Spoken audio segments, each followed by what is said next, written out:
रामचंद्रांचा आग्रह होता, मर्यादा पुरुषोत्तम प्रभू रामचंद्रांचा आग्रह होता, या म्हणे या या.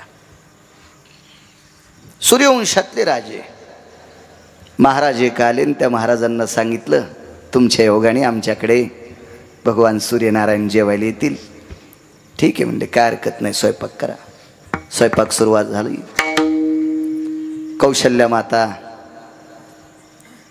सुमित्रा माता, आदी करून काही मंत्री, महामंत्री, सुमंत्री, प्यादे, गुमास्ते, स्तुतीपाठक यांच्या सगळ्यांच्या बायका एकत्रित आल्या आणि स्वयंपाकाला सुरुवात झाली. कोणी कोळपाट आणलंय, कोणी काठोट आणली. का त्यावेळेला काठोटी होत्या ना, आता काठोटी इकल्या आणि पराती घेतल्या. म्हणून पोरायच्या लग्नात पण पराती वाजायल्या, धातडांग धातडांग. अशाच ज्याच्या लग्नात परात पालती त्याचा संसार उलथा. काय काय काय म्हणजे एवढी पाश्चिमात्य संस्कृती डोक्यावर घेतली. हा परमार्थाचा विकास नाही, हा हे नालायकपणाचा कळत झालाय. स्वयंपाक सुरू झाला. 11:30 वाजले. रांगोळ्या काढायला सुरुवात झाली. पाटं लावली, चौरंग लावली, ताटाला बसायला पाटं लावली, रांगोळ्या काढल्या, उदबत्त्या लावल्या, समया लावल्या आणि पाय धुवायला बाहेर पाणी काढ. जेवायला बसताना पाय आणि हात धुवून बसलं पाहिजे असं पुराण सांगते. आणि जे ऐकत नव्हते त्या गधड्याला काल कोरोनानं सांगितलं, नका का पाय धुईनच पण नुद्या हाताड तरी धुत जाय. हो, एकूण तिकून येतोस, कुठं हात चिटकीतोस, कोणाच्या चुन्यात बोट घाली तू. चुना कळत चुना. या बा भिकारी परवडा, पण भिकार चोट कधीच नाही परवडा. भिकारी परवडतो बरं का. हो, 2.25 लाख रुपये ज्याला पगार येतो दुसऱ्याचा चुना मागतो. लाज वाटायला पाहिजे बापू, लाज आहे का नाही. बरं चुना खाणार आहे ना, कोणी तांब्या संगत ठेवलाय, बोट धुवाल असा डबा ठेवलाय का? हे रे ठेवलाय का रे कार्तिकाचा डबा ठेवाला धुवाला असं ठेवलाय. मग हे तंबाखू खाणार. काय गरमी झाली बाबा, पावसाळ्यात गरमायलो बाबा. अरे तू का आसवलेस का काय सोमल्या. हो लोय चिळे आणि बापू गरमायलो. नाही नाही नाही नाही बाबा बाबा बाबा. हो रामभाऊ तंबाखू हो घ्या ना. आणि ते म्हणला चुना तर तुमचा कडक लागत ना. कसा लागन साऱ्या अंगावरला तर आला. अरे भिकार चोट बॉम्बल्या कुठला.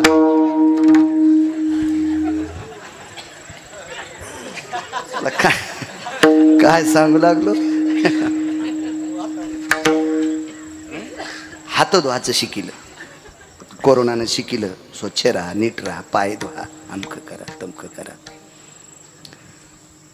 पाय धुवायला पाणी काढलंय. तुम्हाला एक माहित आहे का, शांतीब्रह्म एकनाथ महाराजांकडं राम आणि सरजू नावाचे झाडून काढणारे जरी वाड्यात जेवायला आले तरी पाय धुवूनच जेवायला बसले. ते बी सोन्या बावण्या चंदनाच्या पाटावर. कारण त्यांना माहित होतं नाथांची परंपरा आहे, संप्रदायाचा नियम आहे आपल्या. ते पाय धुतले आणि भगवान प्रभू रामचंद्र म्हणले, महाराज हे पात्र एवढे टाकलेत, आपण एक आहेत पण एक पात्र प्रकाश देवतेला दिवा करायला पात्र आहे. राजाच्या सिंहासनावर 2 चित्र असतात. एकीकडनं चंद्र असतो अर्धा आणि एकीकडं सूर्य असतो. म्हणजे हे मागचं आणि हे पुढचं. द्वापार युग म्हणजे पुढचं सिंहासन चंद्र आणि मागची दिशा दाखवते हे सूर्य. सूर्यवंश आणि चंद्रवंश. महाराजांनी सांगितलं, ए भास्करा ये खाली. भगवान सूर्यनारायण म्हणले, गुरुदेव यायला काही हरकत नाही. एक तर तुम्ही बोलवलंय, तुमच्या बाजूला बसून जेवायचंय. मी किती नशीबवान आहे, मी किती पुण्यवान आहे, मला तुमच्या पंक्तीला जेवायला भेटते. विश्व ज्याच्या ताब्यात ते जगाच्या बाप जिच्या पोटी जन्माला आलाय त्याच्या आईनं बाळासाहेब स्वयंपाक केलाय. मी किती नशीबवान आहे. महाराज म्हणले, बांड्या पंचायती सांगू नको, पटकन खाली. ते महाराज काय असं पोकळवाद्या थोडाच कारभार. वर काय हरकत नाही, तुला दळतेन सुंबळ्या लोक हिशोबात राहत इतकं नको येड्यावानी. इतकं कडक होऊ नका की लोक जवळ यायला भेटेल, आणि इतकं नरम होऊ नका की लोक गटकन खातील.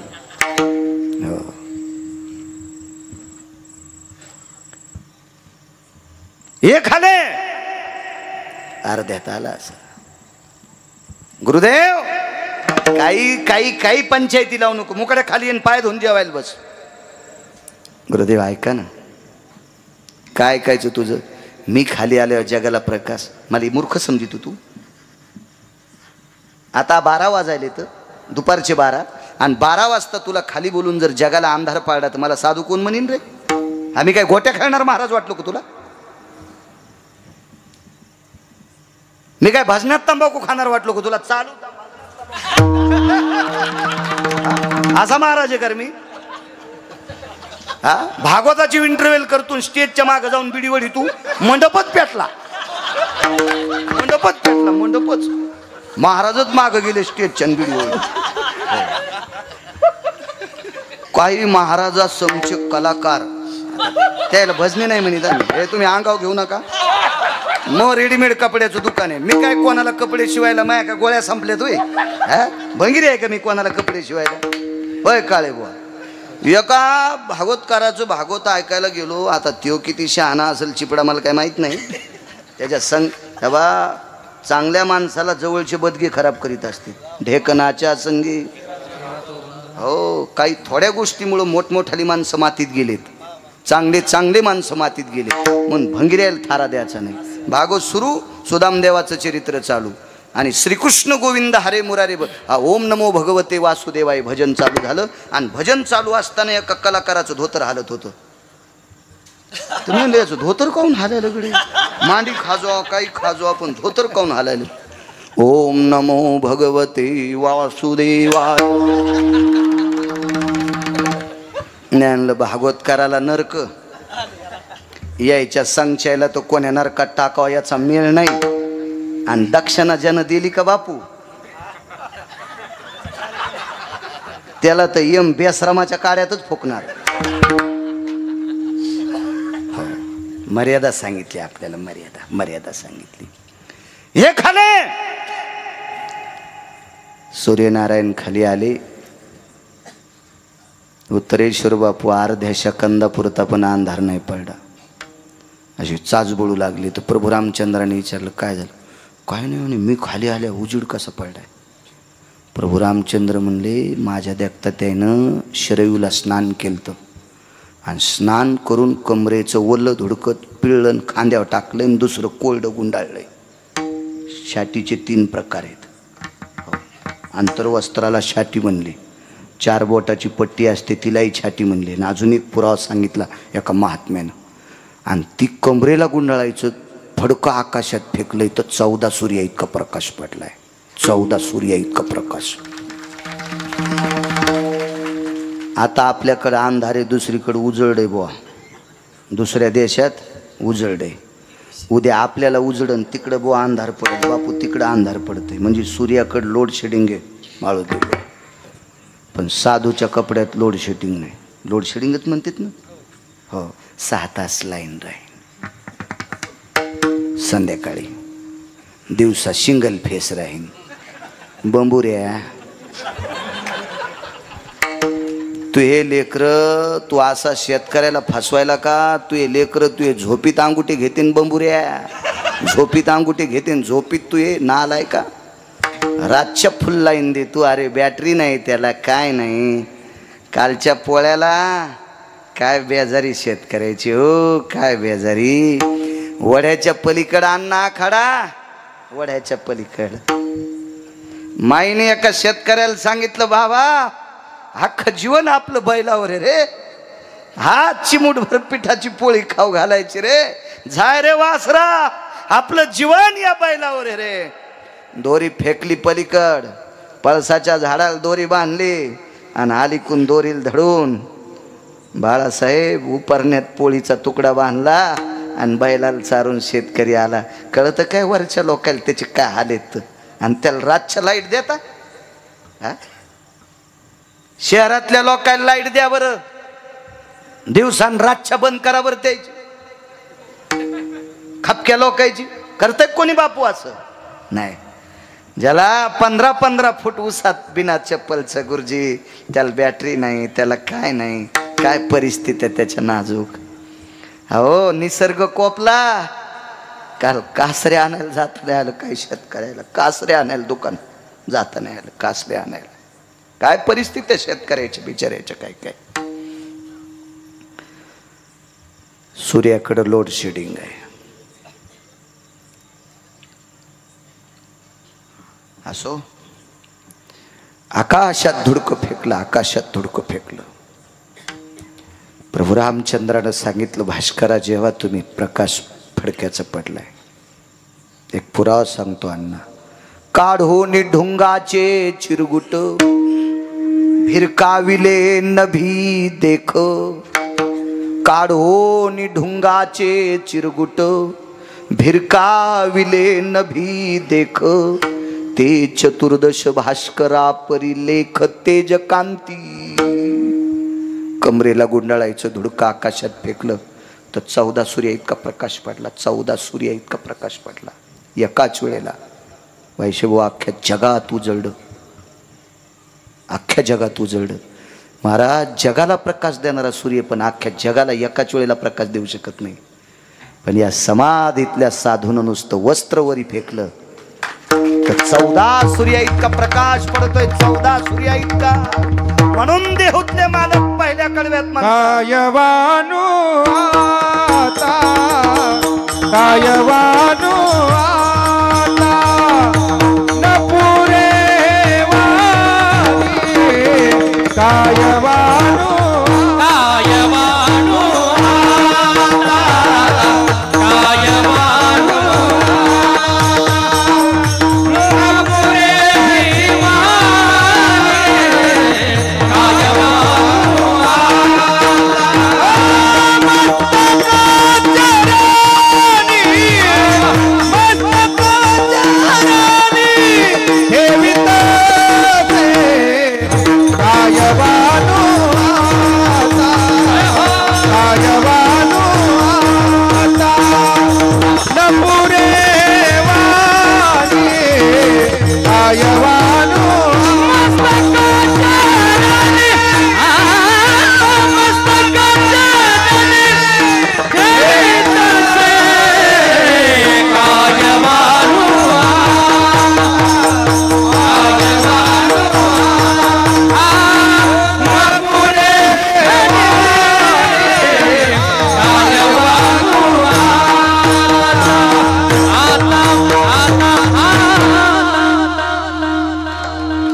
अण्णा एक पुरावा मांडतो. एका वारकऱ्याकडे 5-4 वारकरी आले. धन्यकुमार बुवा 5-4 वारकरी आले. वारकरी आल्याच्या नंतर हातपाय धुवायला पाणी दिलं, बसायला बोऱ्या टाकला.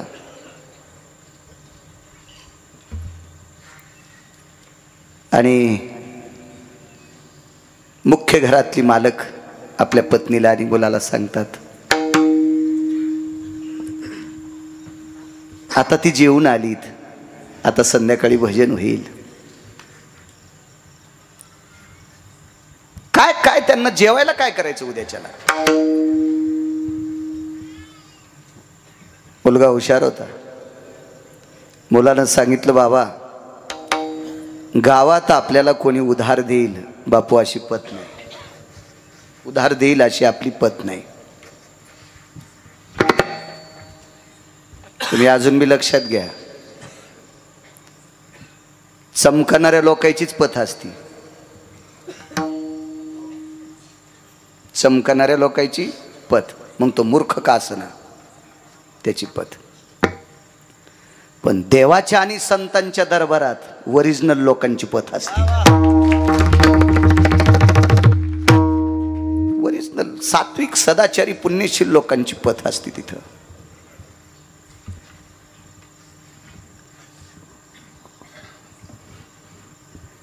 काय पुण्यवान लोक असते लोक, काय काय नशीबवान माणसं.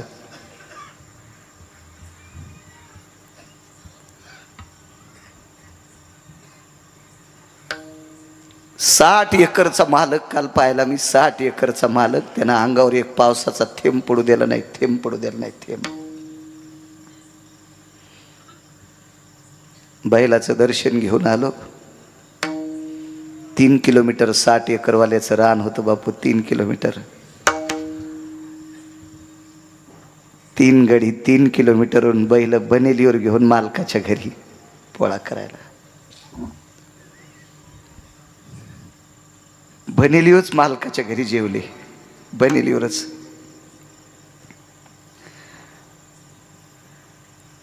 त्याच्या दारात जेवले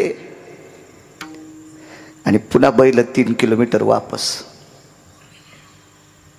पुन्हा वापस. मी त्या गड्याला विचारलं, का रे एवढा मोठा वाडा आहे मालकाचा, बैल तिथं का नाही बांधले?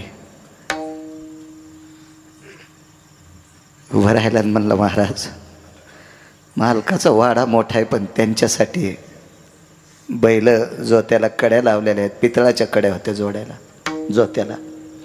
पण ह्या जोत्याच्या पितळाच्या कडेला बैल जर बांधले तर रात्रभर भिजते. ह्या बैलाच्या आशीर्वादानं 23 वर्ष झालं लोकांचे साल धरतोय, अजून विचू चावला नाही, विचू चावला नाही, विचू चावला नाही. 23 वर्ष झालं साल घातलं. असू द्या म्हणले, मालक नशिबवाने, त्यांच्या बाप दाद्याची श्रीमंती आहे, पण या बैलाच्या जीवावर मी पोट भरतोय. हे बैल आखाड्यावर निवाऱ्याला नेऊन बांधतो महाराज. मी पुरणाच्या 2-2.5 पोळ्या खाल्ल्यात महाराज, पण या बैलाला काल खांदे मळणीपासून बाहेर चरता नाही आलं. गवतावर पाणी असल्यावर बैलाला खाता येत नाही. आता वैरण तोडून ठुली टाकतो. मालकानं चारलेल्या छटाकभर गुळानं काय होतंय? निश्चित इतका इमानदारीनं जनावरावर, बैलावर, गायीवर प्रेम करणाऱ्याला स्वर्ग असेल, स्वर्ग असेल. ठीक आहे, पैशानं मस्ताडलेल्या मालकाकडे त्याला किंमत नसेल, पैशाचा मात चढलेल्या मालकाला बैलाविषयी किंमत नसेल. कवी इनामदारांना बैल कळाला.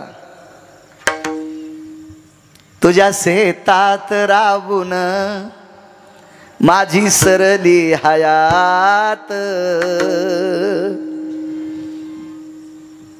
नाही ओढत नांगर आता उतार वयात. हे दादा, हे दादा, नांगर नाही ओढत रे आता, आता वय म्हातारं झाले रे, आता दात पडले रे, वैरण चावत नाही रे, ही वाळलेली वैरण चावत नाही रे दादा, शक्ती नाही, आता नांगर ओढत नाही. मारू नकोस रे, नको मारू. हे तू झुल घातलीस, गुळ चारलास रे, तू झुल घातलीस, तू गुळ चारलास. कविता ऐका, इनामदारांची कविता आहे. महाराज, अण्णा चांगल्यांची वाक्य दमदार असतात, चांगल्यांची वाक्य दमदार असतात. मी बापूला सांगितलं, मी आमच्या ड्रायव्हरच्या मोबाईलवर 69 वेळेस एक पिक्चर पाहिला. गळ्यात शपथ खोटं सांगत नाही, 69 वेळेस पाहिला. काही काही वाक्य 3-3 बाऱ्या वापस घेऊ पाहिले. तो पिक्चर तिरंगा.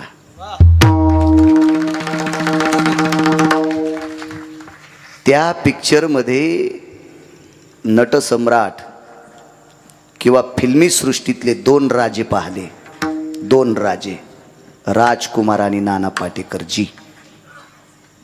राजकुमारजी आणि नाना पाटेकरजी. हे नाना पाटेकरजी त्या पिक्चरमध्ये एका स्त्रीला जरी बोलले तरी दर्जेदारच बोलले. काय देशाविषयी वाक्य, म्हणजे सिनेमातले पण काही लोकांची वाक्य दर्जेदार. कलगीतुऱ्यातलं एक वाक्य मी पाहिलं. माझ्या लहानपणी एक पुस्तक आलं तर जवळ्याला इकायला लोकनाट्यात. लोकनाट्य पाहायला पैसेच नव्हते, आणि पाहाचं ओक सुरू झाल्यावर पडदेवरी करीत होते. पहाट पहाट तेव्हा नाचणार बाया तिथं नसत्यात, आणि ते कधी मधी ओक पाहण्यात आले. ओक ओक ओक. तर त्याच्यात एक पुस्तक पाहिलं होतं आसाराम. तर वाक्य किती दर्जेदार असते त्याच्यातले सुद्धा. मधुर मिलन आज लाभला, मधुर मिलन आज लाभला, सुगंध सोन्याला, लावणी भुलली अभंगाला, लावणी मला कवितेहून सांगायचं, जर सिनेमातलं काही वाक्य दर्जेदार असतील, शान तिरंगा मेरी जान तिरंगा. मी संप्रदायाला गालबोट लागेल असं नाही वागणार. तुमची माफी मागून तितकं घेतलंय. पोळा आठवला, गरिबाची चर्या आठवली अन्न म्हणून पोळा आठवला. ती कविता सुद्धा दर्जेदार आहे. हो, त्या कवितेतलं एक वाक्य लय गोड आहे. मेल्यावरी मला, हे शेतकरी राजा, मेल्यावरती मला, मला एक दारू जो दे, तुझ्या पायातले जोडे, माझ्या कातड्याचे जोडे, तुझ्या पायात वाजू दे, माझ्या कातड्याचे जोडे, तुझ्या पायात वाजू दे. म्हातारपणी बैल शेतकऱ्याला म्हणतो, राजा मारू नकोस रे, परिस्थिती नाजूक आहे माझी, गळालो रे, गळालो मी. पण एक लक्षात ठेव शेतकरी राजा, अरे पोळ्याच्या सणाला एक 50 ग्रॅम गुळ चारला असतील रे,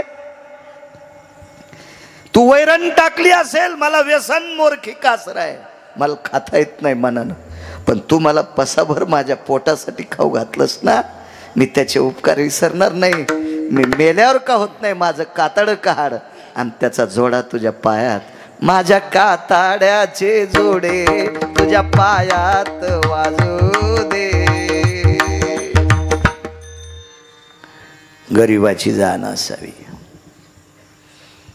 सात्विक तात्विकांची जाण ठेवणारी माणसं मोठी झाली. चला, आठवलं याच्याकरता बापू त्या वारकऱ्याच्या मुलांना सांगितलं, बाबा आपली पत नाही, आपल्याला कोणी किराणा उधार देणार नाही, एखादी बाई उसनी पीठ देणार नाही, साखर देणार नाही, गुळ देणार नाही, काय करायचं. वडिलांनी सांगितलं, बाळा भविष्य गेले, आल्याला वारकरी उपाशी जाऊ द्यायला नाही. एकदा तुझ्या आईला शरीर इकायची वेळ आलती, त्या वारकऱ्याच्या बायकोनं 2 तासाकरता अण्णा शरीर इकलं होतं. त्या दुकानदाराचं नाव होतं तुळशीदास नावाचा दुकानदार. संत महिपती महाराजांनी वर्णन केलं गोडसं, ज्यांनी 350 ग्रंथ केले महिपती महाराजांनी. आता मी तुझ्या आईला म्हणू शकत नाही रे, आपण दोघं ठरवू काय करायचं ते. सात्विक सदाचारी मुलगा, त्या मुलानं सांगितलं, बाबा आता आपल्याकडे एक पर्याय आहे. जीवनभर कधी तुम्ही आणि मी आणि आईनं चोरी केली नाही, पण 4-5 वारकरी उपाशी जाऊ नये याच्याकरता आपण चोरी करू. घेतलं चोरीचं साहित्य, एवढी एवढी पार घेतली आणि त्या पहारीनं दुकानदाराचं दुकान धन्यकुमार महाराज मागून फोडलं, मागची पाठभीत फोडली. दगडानं दगड, खड्यानं खडा, दगडानं दगड काढा, छिद्र पाडलं. वडिलांनी सांगितलं, मोठं कर, मी जातो. मुलगा म्हणला, बाबा तुमच्या शरीरा एवढं छिद्र करण्यासाठी वेळ जाईल, उजडेल आणि दुकानदार उठल, लोक उठतील, त्याच्यापेक्षा हे छिद्र माझ्या आकाराचं आहे, मी याच्यातून जातो. मुलगा आतमध्ये गेला. त्या मुलानं दुकानदाराचा पैसे ठेवायचा गल्ला नाही पाहिला अण्णा. त्याने पिठाचं पोतडं पाहिलं, डब्बा पाहिला, डाळीचा डब्बा पाहिला, तांदळाचा डब्बा पाहिला, साबळे बुवा, आणि वडिलांकडनं उपरणं घेतलं. 5 वारकरी जेवतील इतकेच तांदूळ, एवढंच पीठ, एवढीच डाळ, तितकीच साखर, गुळ काय असेल तेवढं घेतलं, त्या गाठोड्यात बांधलं आणि गाठोडं त्या खिंडीतून मध्ये टाकलं, बाहेर टाकलं. वडील म्हणले, बाळा ये लवकर. जीवनात कधी आपल्याला चोरी करायची वेळ आली नाही, पण आज योग आलाय. ते पण या अन्नातला एक कण सुद्धा तोंडाला आपण कोणी लावायचं नाही. वारकऱ्यासाठी चोरी करतो. चल लवकर बाहेर आहे. दुकानदार दुकानात झोपलेला आहे. अण्णा गडबडीमध्ये त्या भिंतीच्या छिद्रातनं या वारकऱ्याचा मुलगा बाहेर येण्यासाठी गेला. अंग चाळीत चाळीत चाळीत बाहेरून कसे गेले तर बापानं मध्ये ढकललं होतं. वारकऱ्यानं मुलाला ढकललं याच्या करता मध्ये गेले, आता आतून ढकलायला कोण आहे? गुरुजी. त्याच्यामुळं अंग चाळीत चाळीत चाळीत त्या खिंडीतून बाहेर निघत असताना दुकानातल्या डब्याला पाय लागला आणि खडदिशी डब्बा वाजला. वाजल्याबरोबर दुकानदार उठले.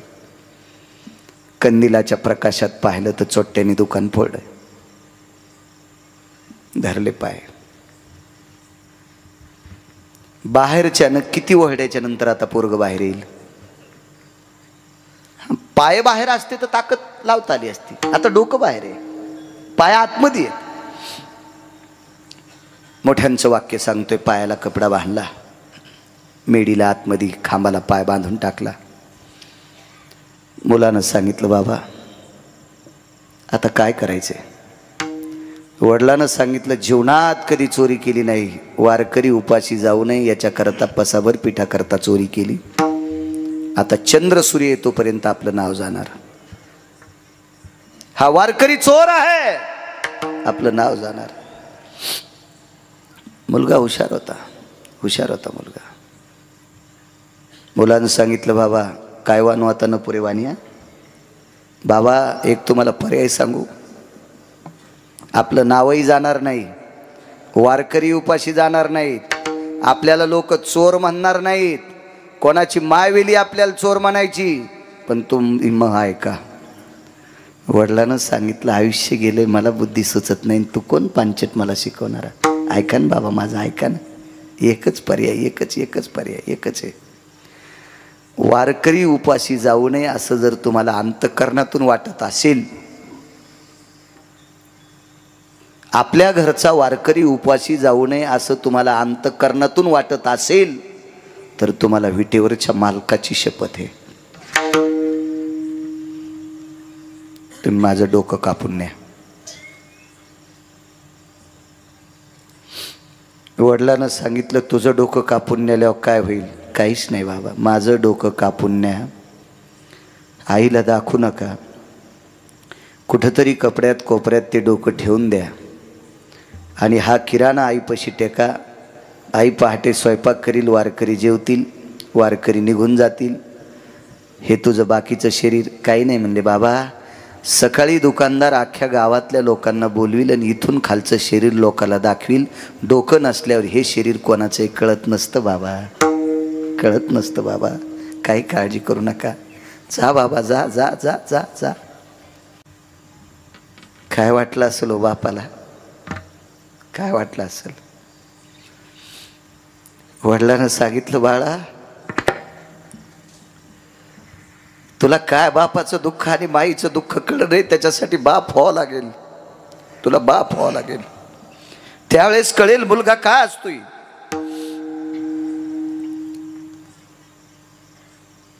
मुलानं सांगितलं, बाबा आतापर्यंत जसं कळतंय तसं तुमचं वैराग्याचं टोक पाहत आलो, वैराग्य पाहत आलो.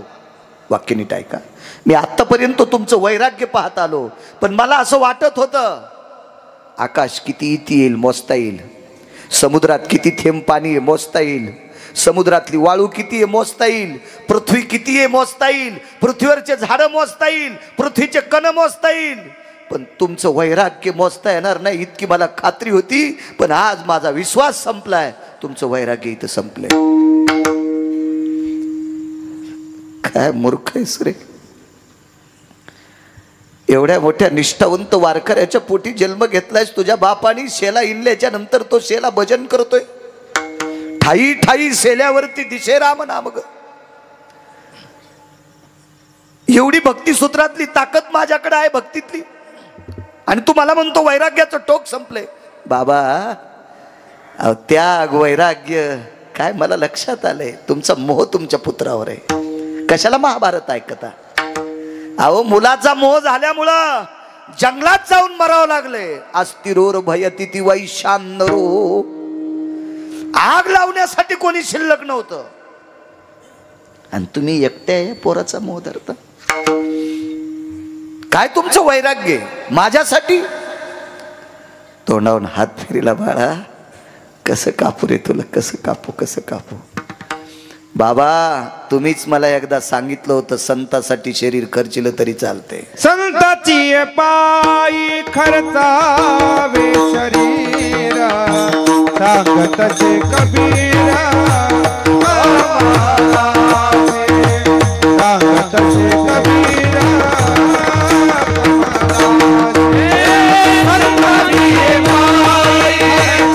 सांगतसे कबीर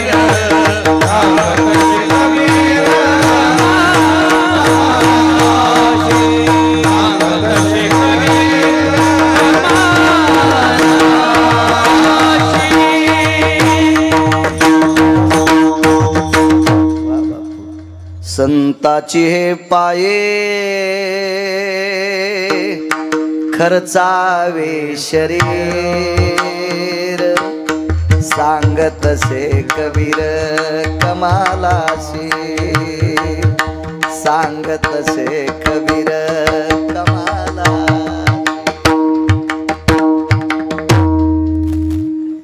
बाबा संतांकरता आपलं शरीर जरी गेलं तरी चालतंय असं तुमचं वाक्य बाबा. मग हे तुमच्या पोटी जन्माला आणार तुमचं पुत्र रत्न संतांकरता मरतय. हे लोकांसाठी वाक्य आहे का तुमचं? हे दुसऱ्याकरता अभंग आहे का तुमचा? बाळा हा उपदेश तुझ्या करता आहे, पण मी बाप आहे कसं डोकं कापू.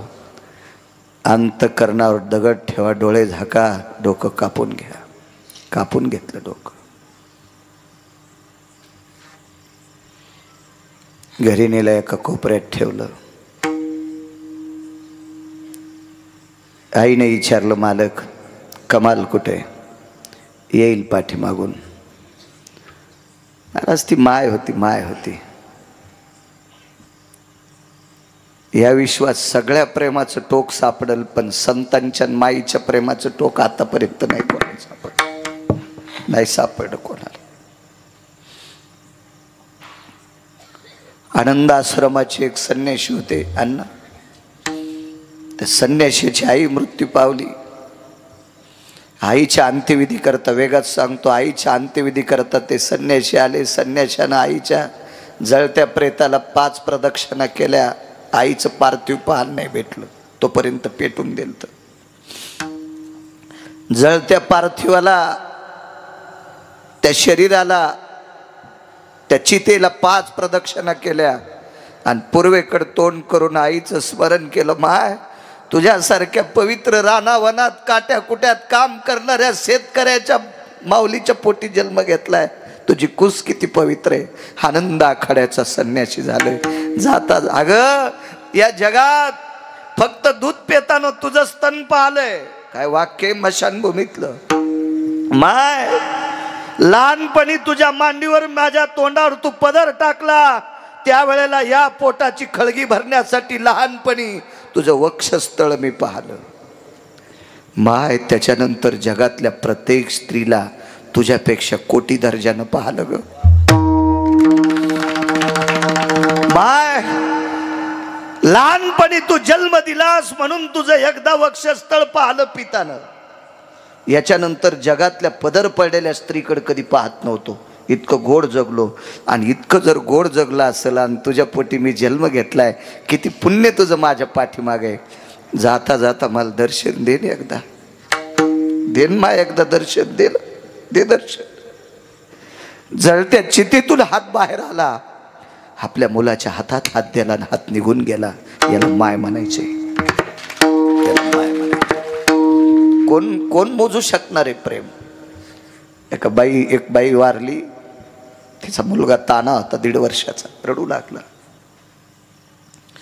आईला बशील भिंतीला. आईला भिंतील बशील टेकिल्याच्या नंतर सुवासनी हळदी कुंकू लाईत होत्या. पोरगं रडत होतं. तेवढ्यात त्याची मावशी आली. त्याच्या आईसारखी दिसत होती. सगळ्यांनी सांगितलं मावशीला, बाई याची आई वारली, आता माय म्हणून तू याला सांभाळ, तुझ्या चेहऱ्याकडे बघून तुला आई म्हणील. नाही म्हणलं ते. रडू लागलं. अण्णा गावातल्या वयस्कर व्यक्तीनं सांगितलं, याचं रडणं थांबण्यासाठी बिस्किट दिल्यावर ऐकत नाही, पैसे दिल्यावर ऐकत नाही, गाडीत बसल्यावर ऐकत नाही. तुम्हाला जर याचं रडणं थांबवायचं असेल तर याची मेलेली माय दाखवा. आणि मेलेल्या माईच्या पुढं टेकल्याबरोबर तिच्या मांडीवर गेलं आणि चेहऱ्याकडे बघत बघत झोप लागली. माधव महाराज मगर सांगायचे, मेलेल्या माईच्या डोळ्यातून जे वात्सल्य मिळते का, ते जगातल्या कोण्या स्त्रीकून भेटणार नाही.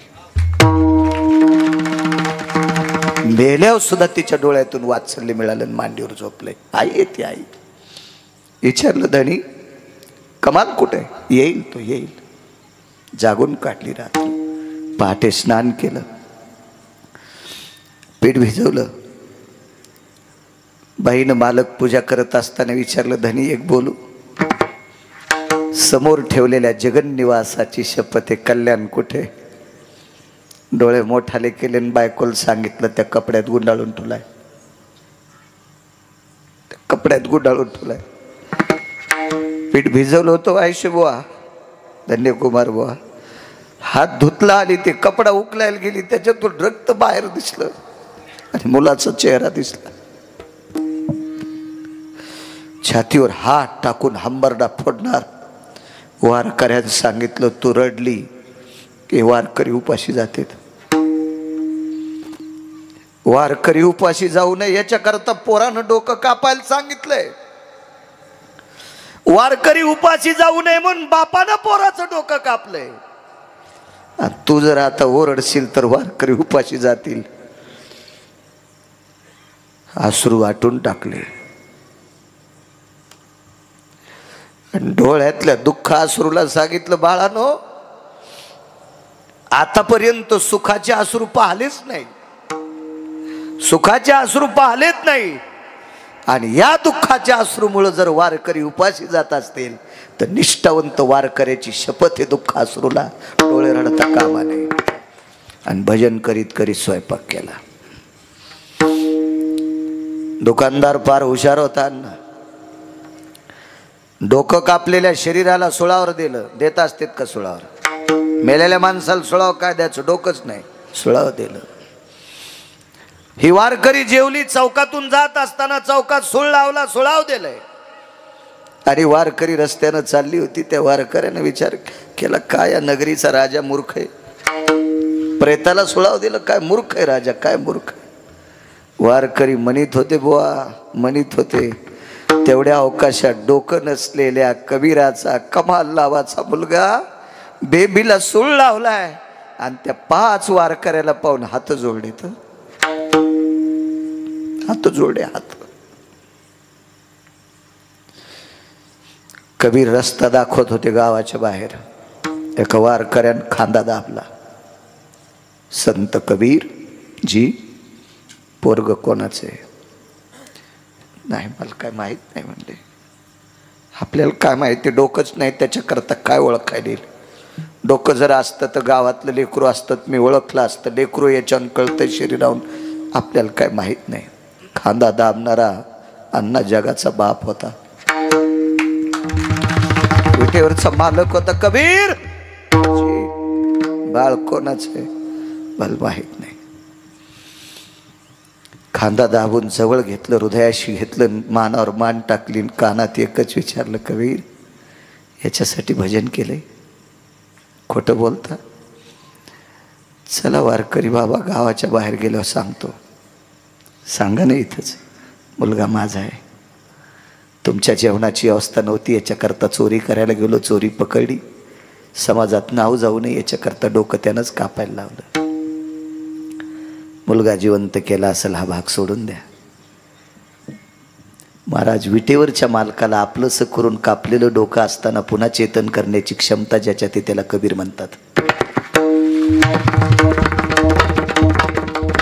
सगळ्या वैराग्याचे टोक सापडतील, पण या काही ठराविक लोकांचं वैराग्याचं टोक सापडत नाही. त्याच्यापैकी कबीर एक आहेत.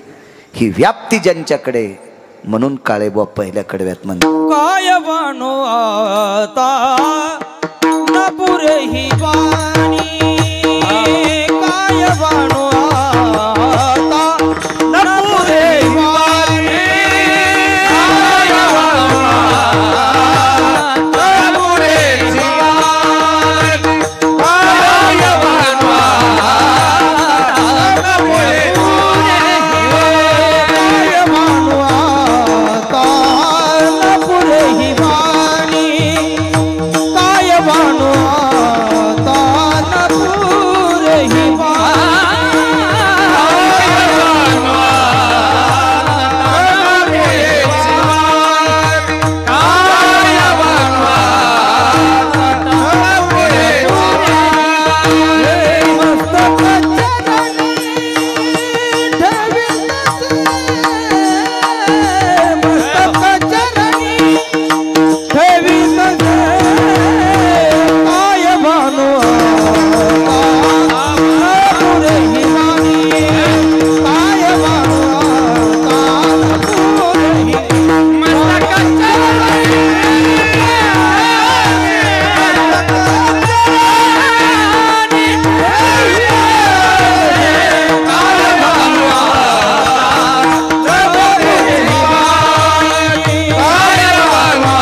ज्यानं पंगत केली अण्णा, ज्यानं एवढ्या श्रद्धेने आटाआटी केली, त्याच्या पंक्तीचं सुद्धा चीज होतंय. त्याला सुद्धा वाटतंय नामस्मरण. अहो इच्छा जरी नसली तरी विठ्ठल विठ्ठल म्हणल्यावर टाळी वाजवावं लागते का? इच्छा जरी नसली तरी तेव्हा सगळेच बैल तापड असतात असं नाही, पण कुटाड बैलाला चाकापशी धरीत असते. आसारामजी हसू नका, मी नांगरीचं चाक सांगायला लागलो. काय तुमचं काम बैऱ्या माणसावानी झालं. बैरे दोनदा हसत येत, एकदा पुढचं हसल्यावर एकदा, आणि ते कशासाठी हसले त्याच्या एकदा. तुम्ही नाही ना शेती केली नाही वागा, कशाला सांग. खाती के बाल ना हाती के गाल मला कळतेच दादा. विठाला विठाला.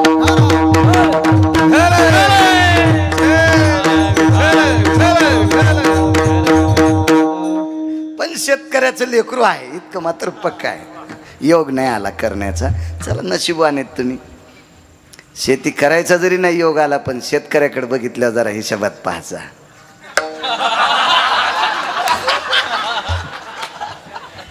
नाही नाही हे ना हे मी ते म्हणीच न रे दादा.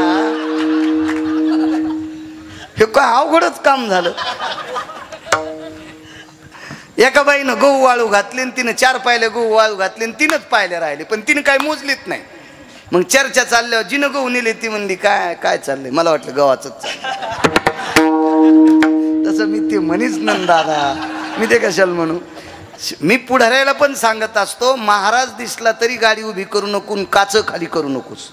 पण भिजून जर शेतकरी खांद्यावर येठण घेऊन हातात बैलाचा कासरा धरून येत असेल, तर जो पुढारी गाडी उभी करून काच खाली करून नुसता विचारित असेल दादा पाऊस किती पडला, तर त्या पुढाऱ्यात सुद्धा मी साधूचा अंश समजील.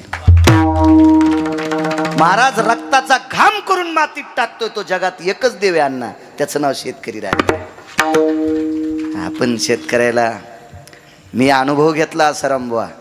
गाडी कीर्तन आटपल्यावर निघताना जे काही पायी पायी जाणारे सर्वसामान्य गरीब वारकरी असतात का शेतीतले, त्याला नुसतं गाडी उभी करून जय हरी कुठले बाबा, ते 2 वाजेपर्यंत विचार करीत असेल. महाराज मला जाता जाता बोलले, महाराज मला जाता जाता बोलले. काय देतो बापू आपण त्यांना, काय देतो. इतका प्रांजळ शेतकरी राजा असतो आसाराम राजे, इतका राजा शेतकरी राजा असतो. चला काय सांगू लागलो. हा चाकापशी धरीते, चाकापशी. बैल जो चांगलं चलतो का तो चाहुरीला असतोय, म्हणजे असा टंगर मंगर करीतो का तो चाकाखाली हाणता येतो ना. मार खाऊन का होत नाही, पण चालावं लागतं का नाही. चाका बसल्या बैलाला मार खाऊन का होत नाही, चालावं लागतं का नाही. इच्छा नसली तरी कीर्तनात टाळी वाजवावं लागते का नाही. नाही वाजवा तर बाजूचं म्हणीन पाकिस्तानी आहेस का तुर्कस्तानातला आहेस का अरबस्तानातला आहेस. मग त्या कीर्तनात टाळ्या वाजलेलं पुण्य अण्णा या ठिकाणचं अध्यक्षपद तुमच्याकडे, त्याच्यातलं तुम्हाला काय येतंय. ज्यानं पंगत केली त्याला येतंय. कीर्तनाचं यजमानपद आहे त्या बापूंना येतंय, आणि ज्या बाळ्यानं कीर्तन केलंय त्याला पण काहीसं पुण्य मिळते. नामस्मरण वाढतं. हो नाही काय माणसाला काय विषय नाही. अहो बैलाला ज्ञान आहे, इतके बैलाच्या पलीकडची काही काही माणसं आहेत, काही त्याचं पण नाही. चला ज्यांनी ज्यांनी प्रसाद घेतला सर्वांना करता बसले, तुम्हाला प्रणाम करतो. श्रोत्यांना साऊंड सिस्टीमवाले पवार तुम्हाला धन्यवाद. आजच्या कीर्तनाचं यजमानपद अण्णांना सांगितलं बापूंनी, मीच घ्यावं असं त्यांना वाटत होतं. खूप खूप त्यांच्या अंतकरणात आनंद. आपण त्यांच्याकडं प्रसादाला जावं असं वाटत होतं बापू. एखाद्या वेळेस महाराज समाधीतले सीताराम बाबा असं घडून आणतील की 5-7 दिवस तुमच्याच इथं जेवायचं योग. रंग धुता येत असतो, प्रारब्ध कसं धुता येईल. रंग धुता येईल, साबणानं धुतान, केमिकलनं धुतान, नशीब कसं धुतान. तसं प्रारब्ध जर उदयाला आलं तर तिथंही येता येईल, काय ताण नाही. वेळ जास्त घेतला त्याबद्दल माफ करा. विठोबा